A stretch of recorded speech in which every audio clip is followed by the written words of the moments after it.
Hello and welcome to Domicile Corporate Services podcast series Advancing Vietnam with me, Vlad Savin and Matthew Lowry.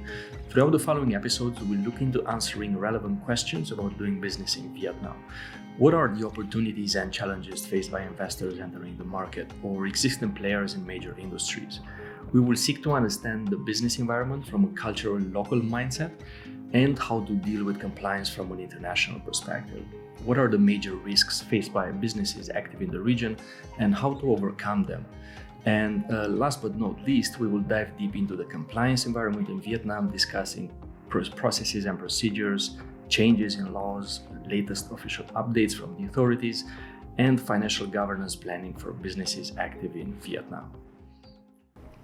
In this episode, I'm discussing with Matthew Lowry, Managing Partner of Domicile Corporate Services, about the most important questions investors ask when registering a foreign-owned company in Vietnam, covering the main steps to obtain the needed certificates and explaining in detail what are the key processes and procedures. Matthew, welcome to our second episode in Advancing Vietnam podcast series. Glad to have you here. Thank you, Vlad. I look forward to share some practical information around the topic. Matthew, the process to establish a company in Vietnam can be somewhat different to other jurisdictions with specific requirements often confusing or difficult to interpret. Can you share with the listeners what are the steps investors need to undertake to correctly set up their entity in Vietnam? And because our listeners are international, tuning into our podcast from all over the world, for the purpose of this episode, we would like to focus on explaining how to register a foreign-owned entity in Vietnam. Thanks, Vlad. So, the first part I'd like to say about that is in most cases there is no issue with a foreign-owned company. So 100% foreign-owned, 100% foreign-run as a general concept in Vietnam is encouraged, permitted and available. We might talk later about the restrictions for certain business lines, but as a general rule it is quite an open and quite straightforward in some ways. But in some ways, as you touched on, it is a lot more paperwork and a lot longer process and very different to most jurisdictions. So the idea of how you start or the concept comes in a number of steps. Firstly, you must determine your business lines, what activities you're going to do. You can only undertake licensed activities. If you're a consulting company, you can't sell stationery that would require retail because you are selling a retail product. So you just got to know what you're going to do, understand specifically where the revenue is coming from, and make sure you've registered the correct business lines. Some of those business lines may have restrictions, which is what I mentioned before, but the bulk of them, you just need to make sure you are undertaking activities. Once you've determined business lines and any restrictions, you then have to do your what's called the next two steps, which is the Investment Registration Certificate, IRC, and Enterprise Registration Certificate, ERC. So the IRC, the Investment Registration Certificate, is effectively the foreign investment approval. The ERC, Enterprise Registration, is your Certificate of Incorporation. And the bulk of the work, time and cost in a foreign company is the IRC, the foreign approval. And that is what takes a number of weeks with the authorities, takes a while to get set up, to do the documents, and it's quite an extensive dossier, as it is known, of documents for signing, and essentially it simulates a business plan in order for the government to assess the benefit and to assess that for the community. Now, obviously, for a consulting company or a service company, it's a much simpler assessment process.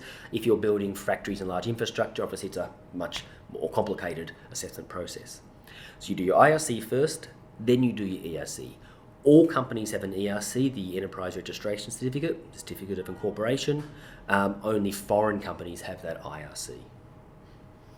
Thank you, Matthew. And what documents are required in order to establish a company in Vietnam? Okay. So we always usually say sort of allow 6 weeks for the standard company. So that 6 weeks is after you have your documents. So 6 weeks, that allows 3 weeks for the IRC, a week for the ERC, a few weeks for documents in between, that's 6 weeks. But if the documents I'm going to mention in a moment, you might take a few more weeks at the front end to get these together to make sure you can prepare and lodge. So those documents, there's 3 main documents we're looking for here. One is we need to have the investor documents. So if it's a company, we need to have the company memo and articles, charter, constitution. We need to have copies of the certificate of incorporation, the registration with the authorities, the appointment of directors, and passports for the representative and directors. They need to be notarized, contrarized at embassies and state departments and similar. So there's a process, and that can take, as I said, 1 to 2 weeks in some cases, sometimes less, to get those documents. Vietnam will not recognise foreign documents unless they have gone through that process. So it's that's probably the most confusing and most frustrating part, is you need these documents, but you only need them once. Secondly, you need a bank statement or a bank guarantee or can be audited documents to show that the company has the capacity to pay the charter capital, the initial paid up share capital of the company, and they must have evidence. That doesn't need notarizing, but it does need evidence to show the authorities that you can complete your commitments that you're making as part of the application financially. And the third document is a lease or a pre-lease. You need to have a fixed place of business arranged before you start the process. So that fixed place of business is an important part. Obviously, the company can't sign a lease because the company doesn't exist yet, so often that is written by the parent company, but it is important you must have that document, otherwise the authorities will not accept the application. So they're the 3 documents, and that together with the dossier, you then run through and lodge, and you just step through the process to get the company established. Thank you, Matthew. And you mentioned the lease. Regarding the lease, can companies use a private house, a virtual office, or a lawyer's office as the company registered address, or what are the requirements for location? It's not quite as easy as just using a virtual office or an address for a lawyer's. Vietnam has an extra set of rules and regulations there. So you must have a fixed place of business. It must be a permanent address, and the authorities need every company to have a permanent address. So the rules are generally is that the owner must lease it to you, or if it's not the owner, for example, if it was my office here today, I would have to sublease it, but I don't have a license to sublease. It's a very restrictive real estate license. So the vast majority of office owners, office renters cannot sublease. They would not have a real estate license, have the authority to do so. So the owner needs to rent it. A lot of serviced offices will provide a fixed desk. That's fine. So it's not quite a virtual office, but a serviced office will provide a fixed desk, and they will have that license. That's part of what serviced offices do, is they provide the ability of a fixed place of business. You can rent a part of a private house provided it has a lease agreement with the owner. You can do a private house, but it cannot be an apartment. So apartments are not permitted for using for commercial purposes, including addresses, but villas and street homes can be okay. Within reason, there are sometimes issues with that. And it's a challenge where if your company's starting up and you know you want to get going and find an address later, you've got to pick a temporary address. So normally, we will see a serviced office used as a fixed place of address at the application stage, and then the address is changed later once the business is up and running. Matthew, you mentioned before about the chartered capital. When are the investors required to contribute their chartered capital, and what is the process of transferring the funds into the Vietnamese entity, looking at the bank accounts as well? So the concept of charter capital, so just to go back a little bit, there are 2 main types of companies, a joint stock company and a limited liability company. 99.5% of companies are limited liability. A joint stock is intended to be a public company. So excluding joint stock companies for the purpose of this discussion, limited liability companies have charter capital, effectively paid up capital, representing share capital equivalent, but they're not shares, it's percentage of what you pay. So if and by the way, there's no specific amount defined of how much charter capital needs to be contributed. It varies based upon business line and on authority and on a range of factors, and it often varies from $20,000 for a foreign company upwards, depending on what you're going to bring in. Normally, it reflects your business activities and what money you're going to need as an investor anyway. So it is a bit of a fluid number. But whatever that is, you must bring that in within 90 days of the date your company is established. So I mentioned earlier the enterprise registration certificate, the certificate of incorporation. That date is the date the company exists. You've got 90 days to bring that in.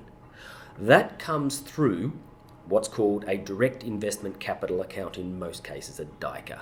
That capital account is a special account just for bringing in charter capital and bringing out. If you sell the business, you take it back out through that account. Your foreign loans come through that account, and dividends come through that account. So you bring the money into that within 90 days. It can come in come in portions. It doesn't need to come in one lump sum, but it can come in portions. And then you transfer that down to your operating current accounts. And you can have as many current accounts as you want, but you can only have one direct investment capital account. And that is a very specific purpose. But from a foreign investor, that is your border control, your foreign control. So you know if it comes in through there, you can get it back out. If you don't bring it through that account within 90 days or don't bring it through that account, you have a major issue, amongst other things, of getting that money back out. Matthew, you mentioned before about the legal representative. What are the statutory positions in a Vietnamese entity and why are they important? Are there any other key roles in a company established in Vietnam except the legal representative? I don't think I mentioned legal representative, but thank you anyway. Thank you for pointing it out. Yeah, so just to sort of go back, the legal representative is the head of the Vietnamese organisation. So a Vietnamese organisation doesn't have individual civil capacity. That capacity is represented by the legal representative. You can have a number, you can have one or more. One of them is supposed to reside in Vietnam, but you can have numerous legal representatives. There's no limit to the number of their, provided you've got the minimum of one.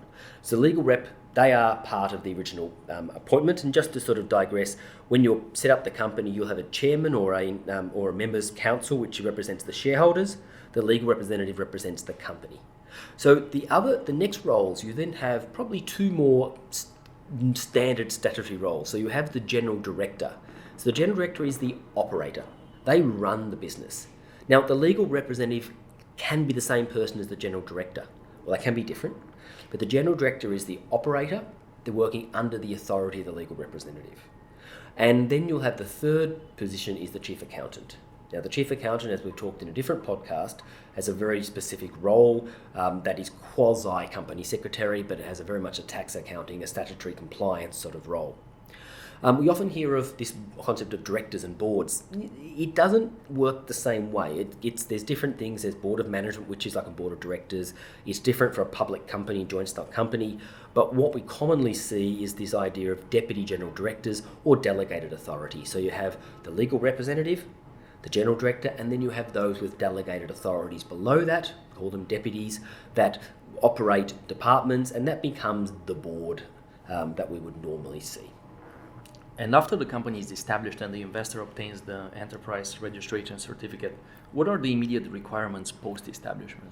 Okay, so that triggers quite a few things, and I sort of have my 30-day timeline and my 90 days. So we talked about the 90 day, which is your capital, your funds coming in. So let's look at the 30 days. So within a company's established, you have to, before the end of the month, pay your business license fee or business license tax, which is your annual company registration fee that goes to the licensing authority. So that's got to be paid before the end of the month where you're established. You've got then within that 30 days, you have to then register your chief accountant. You've got to open your bank account and register your bank accounts. You must register your tax code. Even though your tax code will be the same as your company code, you must register that and be tax active. You then got to register for VAT. You've got to choose your method of VAT and be accepted. You've got to choose your, confirm your electronic tax invoice. Our tax invoices are all e-invoices now. You must register the method and also get the approval for that. And that gets your tax registrations. You must register your chart of accounts. You must register your labour registrations and trigger that even if you don't have any employees immediately. And they're the bulk of what you need to do. So and some of them are consequential. You can't do one without having done the other. So it's a process of documents that you end up needing to do, and you just treat them as a sort of a checklist, go down through that checklist and make sure they're all being lodged.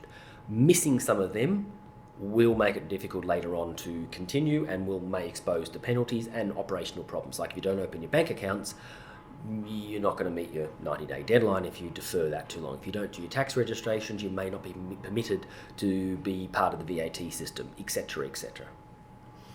Matthew, we have heard this question many times during meetings with our clients, as many investors seek to understand what is the statutory key difference between a foreign-owned company in Vietnam and a locally owned one. And why is this important for international investors seeking to enter Vietnam? Very good question. There's been I see misinformation regularly about that, and just this morning I was doing emails to counter the misinformation about it. So from a company structural point of view, there is no difference. A company is a company. All companies have an ERC. They are registered in the same system, and they're a company. How they execute documents, how they operate is the same.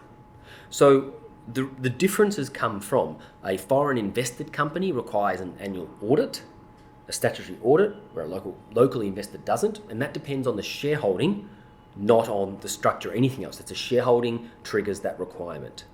And a local company has locally owned, or one that is not majority owned by foreign investors, has a simpler registration process, we mentioned earlier, because foreign investors have an additional approval process.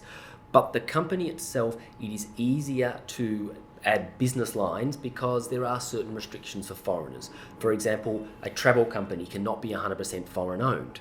It can be 99%, but it can't be 100%. A advertising agency, the same.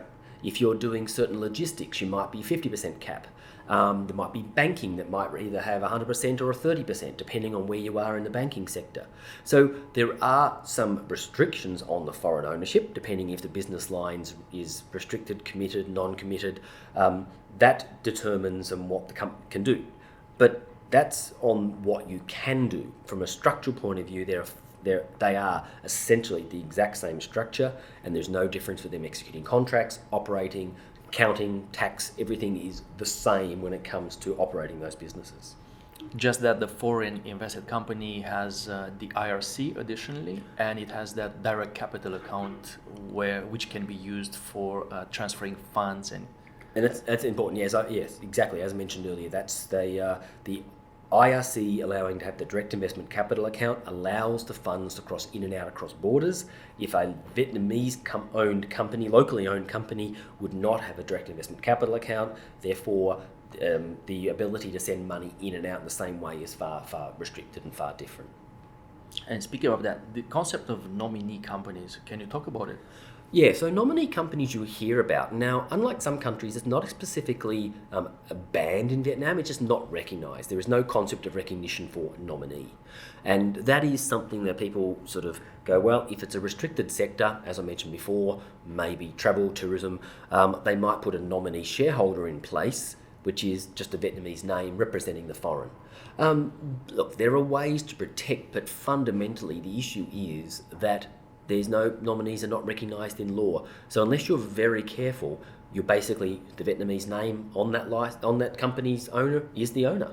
And that's the issue. The second part of that is if you put a structure in place to put a Vietnamese owner as a nominee and then buy them out later, the funds are trapped because the Vietnamese party can't send their money back out.